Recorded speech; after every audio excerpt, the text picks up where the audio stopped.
sorry. 30 minutes. Sorry, 30 seconds. 30, no? 30 now. Yeah, should be live right now. Okay. Hey, let's have a comment section.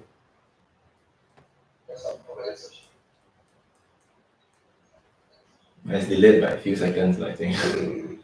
Alright. Hi, hello everyone. Welcome back to Curry Soup. Today we are joining back on Julian on his journey to become a non-smoker. The volume was disturbing. It's our first live, this is our first ever experience like this. So excuse all the faults that you see today. Hopefully we'll get better in this. Alright. So if you all haven't watched this series before, we started this series 3 weeks ago. This is our 4th episode in this series. When Julian finally decided to quit smoking 5 weeks ago. 5 weeks ago, yeah. Okay, so 5 weeks ago he decided to quit. So we decided to record the entire journey so that it would be helpful for those out there who would want to quit smoking as well. So without further ado, let's get straight into it. Alright, Julian, how has your progress been so far from start until now? From the first week itself. Yes. Yeah, it was not that it did not go as how I planned it to be starting 5 weeks ago, and then my journey has its ups and downs, especially with the struggles, the urges to smoke, and then the withdrawal effects and whatnot. That we'll get there later on. It has not been easy so far, but where I am right now, I'll tell you that I feel much better right now than I was 5 weeks ago. Okay, so could you recap back how many cigarettes were you smoking before we started this entire thing? Okay. And how has the journey of that been? Okay, well, before this, 5 weeks ago, for 4 to 6 continuous years, I've been smoking non-stop for like 20 cigarettes per day to 40 cigarette sticks per day. Yeah. Wow. And then since you started, how much have you reduced it to? So in the first week itself, it was like, it's like something like, you know how we've been talking about everyone around the world, like this New Year resolution sort of thing, you know? Like, okay, when you first start doing something, then you feel like, okay, this is what I'm going to do now, something like that. I managed to get down to like maybe 10 cigarettes per day like that on the first week. And then when the second week came, throughout the second and the third week, the urges started to get out of control. Okay. As we discussed before, started to get out of control, and then because the motivation is the same as any other New Year resolution. Any New Year resolution like that. For most people, you don't really follow through with it once, as you all know out there. Okay. And then up until the 4th week itself, if any of you who've seen the third video, is it the third video, right? Yeah, last week's one, the third video, we actually went through a session called self-criticism or something. What was it called again? So it's self-realization. Self-realization. Like, it's a way I ask myself questions and to find value and a good reason actually to why I should quit smoking. And after the 4th week and within the 5th week itself, every time I have the urge to smoke or whatever, it actually helped me much more than in any way possible than the resolutions and whatnot that time. Yeah. Right. So before we get into all the strategies you use and what are the tips and tricks you have, what is actually nice about smoking? What's the pleasure one feels when they smoke?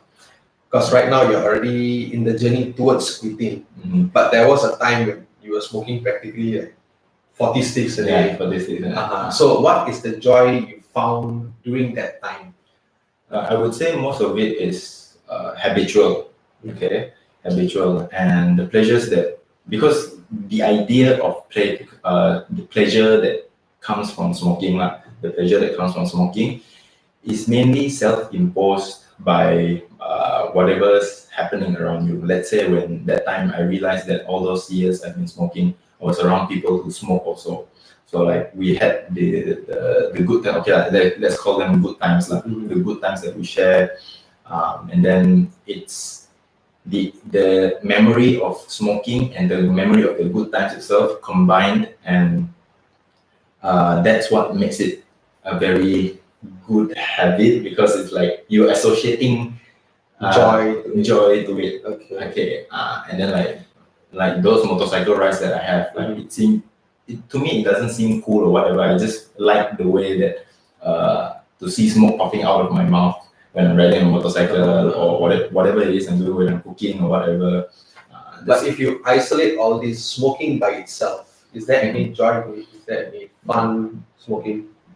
Yeah, like I said, no, it's just there's a because at first when you first started smoking, like any of you, I remember when I first started smoking, like the taste itself is weird, and it took a while to get used to it.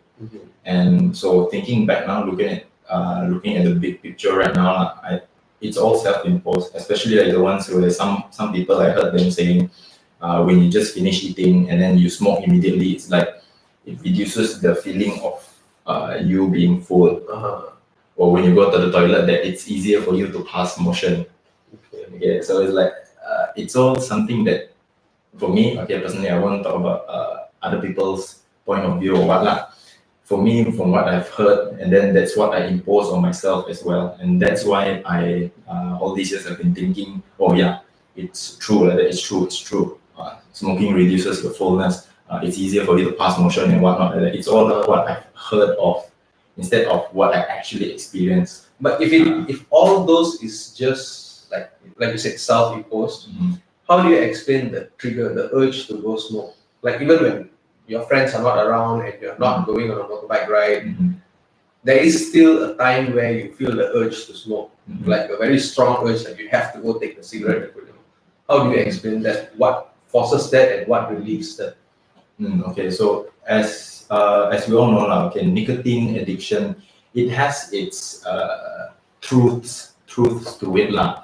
On some symptoms, or not symptoms, or on some cases only, because like similar to like when you drink, you stop drinking coffee, like our daily intake of coffee lah.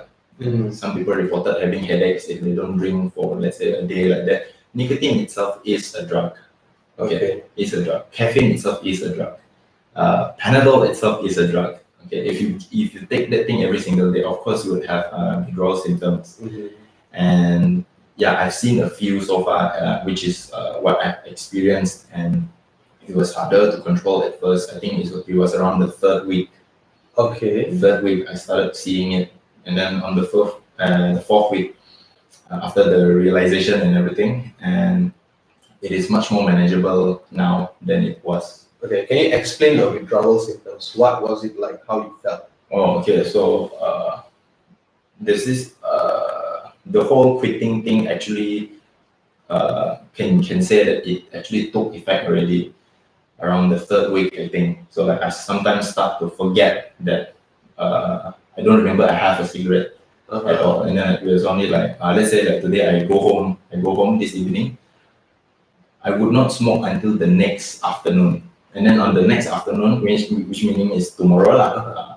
And then I think, I didn't smoke home.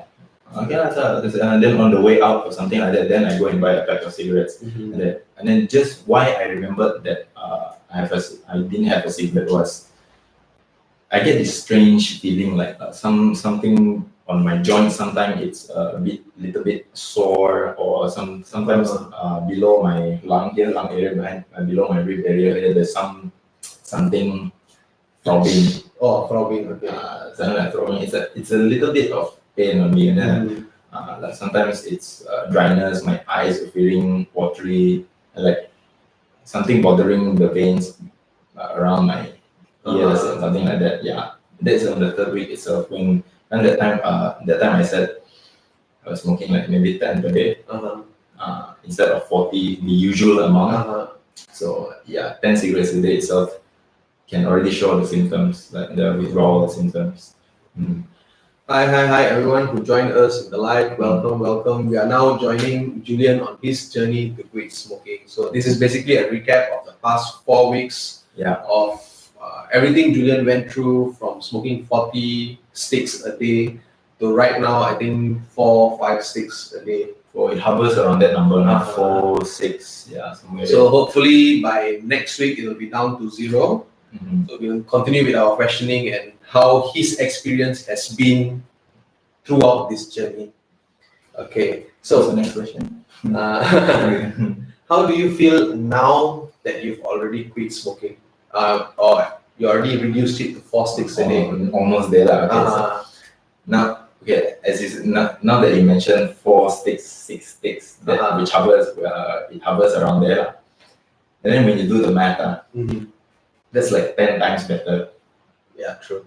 Last time it's 40 sticks. Yeah.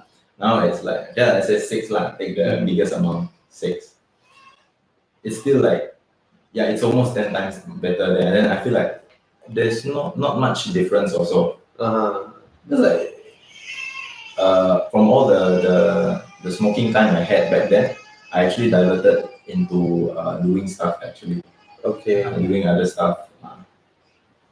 Okay. So what are the changes that you can notice? Because we've heard people who recently quit smoking say they have like better sense of smell, better sense of taste. Were there anything like that for you? I would say not really. Except food wise, I think so, because back then when I was working in a restaurant, like when that time, okay, by noon, let's say, I've already smoked maybe like 20 cigarettes. Okay, every half an hour, one like that. And then when I was cooking, and then I couldn't really taste whether the food I'm cooking for a customer had enough salt or not. And then I had to ask the drink maker to taste it for me. Is it enough or not? Because smokers would know it. When you smoke a lot, let's say in 1 hour you smoke about 4 like that, your taste buds will be disturbed. Yeah. Okay. How about your breathing? Is there like any change, your stamina wise, or your breathing itself? Has it improved? Any better? Yeah, that one I can actually give you something about it, because it really helped in, let's say there's almost every time I stood on my feet, not stood up like that, when I'm crouching, what's that? Mencangkung, is that? Crouching, like squatting. Squatting, okay, sorry. I have to ask the English teacher to come later. So when I'm squatting or sitting down on the floor, and then when I suddenly get up to stand up, I will experience vertigo. So my vision will go blur. It'll go blur and dizziness. And then nowadays, I don't really experience those anymore. Maybe because of the rush of blood, and head rush can happen to anybody, but then maybe it was more in your case. Maybe because of the smoking, because smoking affects the blood vessels as well, it affects your lungs as well. The circulation and all that. So if you're standing up too fast, gravity is basically gravity and momentum, it's gonna pull your blood. It's gonna keep your blood at your legs first. Because you're standing up too fast. It'll take some time for the blood to be pumped back to the brain. So in a normal person, that happens. Maybe in your case, the oxygen supplied to the blood itself is already impaired. Meaning because you keep smoking, the lungs is going to get blocked already. So when the lungs is blocked, the permeation of oxygen into the blood will be much reduced. Because nicotine is much more potent inside my blood circulation, is it? No, your lungs. My lungs. Lungs has this part called the alveoli. Basically like a balloon. If your science class you got study one. So what happens when someone smokes is the tar from the cigarette sticks onto the alveoli. So basically blocking it. It's an oil, right? Oil, like a black color sticky stuff. So when this happens, the amount of oxygen going from your lungs into your blood will be reduced. So let's say a normal person sits and stand up, and you sit and stand up. The same amount of blood is going to be pumped to the brain, but now this fella has more oxygen in his blood compared to you. So maybe that's why that now that you reduce smoking already, the lung is getting healthier. I see. So more oxygen can freely enter the blood. So that symptom improves a bit. Oh, yeah, that's why I noticed like all this time when the past few years when I tried to sing whatever, I couldn't actually finish an entire song. Breathless. Yeah, breathless. Like nowadays, like when I try to sing like any okay, like the songs that are in my range, and then I'm not that tired and not that breathless at the end of the song. Like yeah, that one I can notice singing. Okay. So how often? Oh wait, someone new just came. Hi, hello, welcome back to Curry Soup. Today we are following back on Julian's journey on his progress in becoming a non-smoker. This whole journey started 5 weeks ago. We recorded for the past 3 weeks because we want to record his entire journey towards becoming a non-smoker, so that everyone out there, even if you're smoking, even if you're a smoker right now and you decide to quit smoking now, you would understand how the progress is, how the steps work, and what else you can do to succeed in your journey to quit smoking. It has its ups and downs and all that. Yeah. So, how often do you feel the urge now? Rarely. Like, okay, compare last time when you were smoking 40 sticks a day, and then when you decided to smoke, I'm sure it was practically like every half an hour because you used to smoke every half an hour. So compared to then to now, like in a day, 24 hours, how many times you actually feel like want to smoke, and how many times is it you yourself telling yourself, okay, we can go smoke now? Oh, okay. Okay, I get you. I mean, like the urge compared to the us actually knowingly do it. Yeah. Okay. Once 24 hours, I would say once or twice. Maybe once or twice. Yeah. Out of the let's say like the number we took is now 6 cigarettes per day, which is where I'm hovering at right now. The new viewer. Where I'm hovering at right now, 4 to 6 cigarettes per day. Maybe 2 out of it is unconsciously. It's the urge itself. And then I do it unnoticingly also. Like because I know in my subconscious, I know there's a cigarette here. So I just, let's say when I'm watching videos at time, then one. Then when halfway through smoking, oh shit, there's a cigarette in my hand. And then twice out of it. Yeah, twice. And the rest is? The rest is like, sorry, there's a dog's name. That's our dog saying hello to y'all as well. So, where was that? The other four. The other 4 cigarettes is maybe like just to pass the time only, and then and then it actually tasted more weird and weird now. It's like because I'm not used to the taste anymore now, as you can say, because let's say every 2 or 3 hours it's 1 cigarette, and then let's say I was just eating whatever, and then like the taste of the tar and the whatever is in the smoke it's a bit weird for me. Like it disturbs my tongue. What does it actually taste like? What is the taste? Something bitter only. Bitter only, like because you know how the effect of let's explain this effect to the viewers as well. You know how when you go to a really smelly place, and after you keep smelling, let's say like a chicken bun, it's very smelly at first, correct? Yeah. And after 30 minutes, you won't, your nose doesn't pick up the scent, Actually, it's still picking up. And then you don't think it's smelly anymore. It's the same concept as that, I think. That's why now that I smoke every 2 hours, let's say, it feels all the more weird to me. Because compared to last time, every 15 to half an hour, one cigarette. So like I don't taste it anymore, because it's always been there. So my brain stopped telling me there's that scent, there's that smell there. Yeah. So can you explain what are the strategies you used from beginning until now? What was your first strategy you used, and then it worked for the first week, and then after that you relapsed into like 1 pack a day. So after that, how did you change strategy, and how did it help you so far? Okay, so the first week itself, before we started recording, that time we only recorded in the 3rd week. Started recording. So the first week and the 2nd week, I was going by a strategy like something like delaying. So every time I feel like the urge to smoke, I would say to myself, later later, and then as you told me that it wouldn't really work because that all it will eventually be pent up. The later all will be pent up, and then it will come back to you like that because it's all stored up, and then that apparently that was true, and then that's why I went into relapse in the 3rd week or so.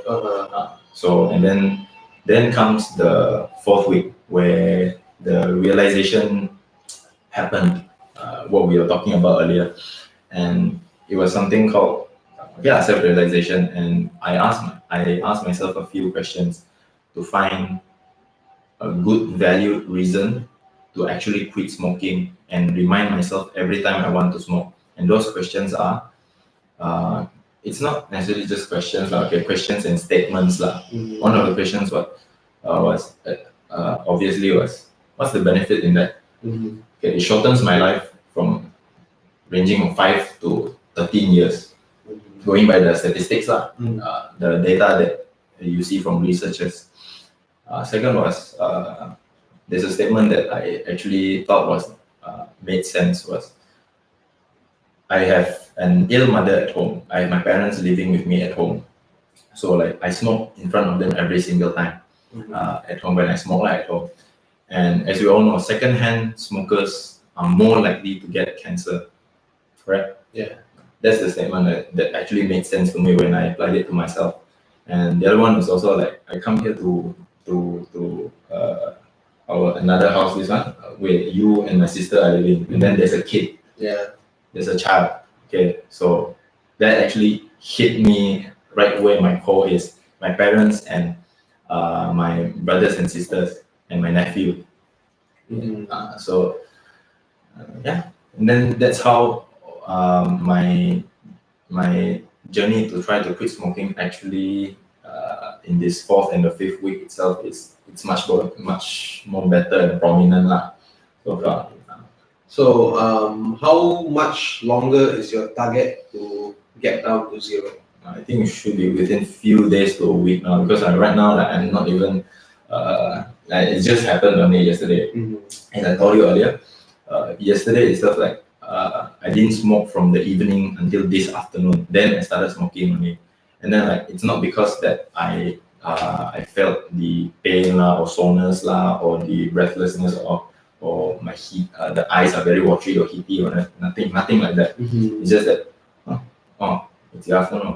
I haven't smoked from yesterday. Smoked to pass time only or something like that. And so far it's only been 3 for today. Yeah, 3 for today. Right, that's good. So if you all have any questions you want to ask Julian, you can go ahead and comment it down in the comment section. If it's fast enough, we'll definitely answer it right now. If it's not, we'll definitely reply to all of our comments. All right, so that has been Julian's journey up to now. It has been 4 weeks of recording. This is the 4th week, plus the 2 weeks before that when he actually started, or when he actually decided that he wanted to quit smoking. It's a total of 6 weeks. That's 1.5 months.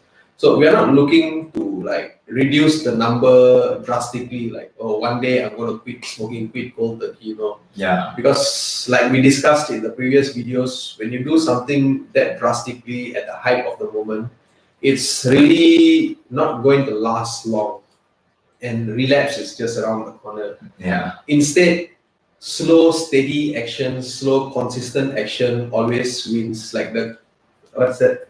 There's a saying, tortoise and hare race. The tortoise and the rabbit.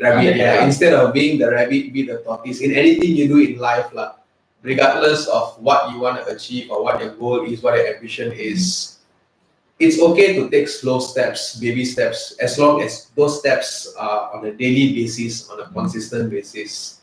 So that's everything about Julian's smoking journey up to now. If you found this video to be interesting, if you learned anything at all from this video, the only thing we ask is to share this video with your friends or family members, spread the knowledge. If you haven't subscribed to our channel yet, go ahead and smash the subscribe button right there. I don't know where it is, it's a live video. So smash the subscribe button. And until the next informative video, in anything you do, do your best and be the best version of yourself. Bye-bye. All right. Oh, good. One person watched all the way until the end. Thank you so much. I don't know who you are. I can't Yeah. check here. So thank you for staying all the way until the end. We owe you big time. Let me go cancel the live that side first. You cannot press. No.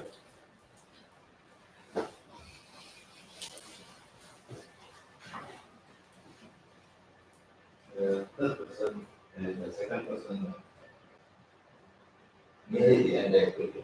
Yeah, but okay lah.